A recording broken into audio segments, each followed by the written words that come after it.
அஸ்ஸலாமு அலைக்கும் வரஹ்மத்துல்லாஹி வபரகாதுஹு. நாளும் ஓர் அமுதமொழி. அல்லாஹு தஆலா சொன்னான், கௌசுல் ஆலமி ரூஹுகள் ஆத்மாக்கள் அடங்கலையும் பார்த்து, நான் உங்களுடைய இறைவன் அல்லவா என்று நான் கேட்ட என் சொல்லிற்கு பிறகு அவைகள் தங்களின் உருக்கி வார்க்கும் அச்சுகளிலே நடனமாடக் கண்டேன். முடிவு நாள் வரை ஆம், நீ எங்கள் இறைவன் என்று அந்த ஆத்மாக்கள் கூறின. விளக்கம்: இறையில் ஒன்றித்திருந்த நிலையில் சிறிது மாற்றமடைய கண்ட ரூஹுகளிடம் இறை, நான் உங்கள் இறைவன் அல்லவா என கேட்டான். அப்போது சிருஷ்டி இனமாக பெயர்ந்த ரூஹுகள், ஆம், நீ எங்கள் இறைவன் என்று முடிவு நாள் வரை கூறிக்கொண்டிருந்தன. இங்கேதான் அடிமையும் எஜமானும் உண்டாகின்றனர்.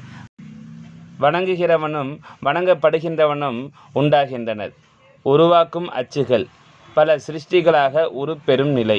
சங்கைமிகு ஷேக் நாயகம் குதுபுஸ்ஸமான் ஷம்சுல் உஜூத் ஜமாலியா அசையீத் ஹலீல் அன் மௌலானா அல் ஹசனியுல் ஹுசைனியுல் ஹாஷிமி கத்தசல்லாஹு சிர்ரஹுல் அலீம் அவர்கள் ரிசாலத்துல் கௌசியா எனும் நூலிற்கு விளக்க உரை அளித்த மெய்ஞான போதனை அல்லது இரட்சணிய பிரபந்தம் எனும் நூலிலிருந்து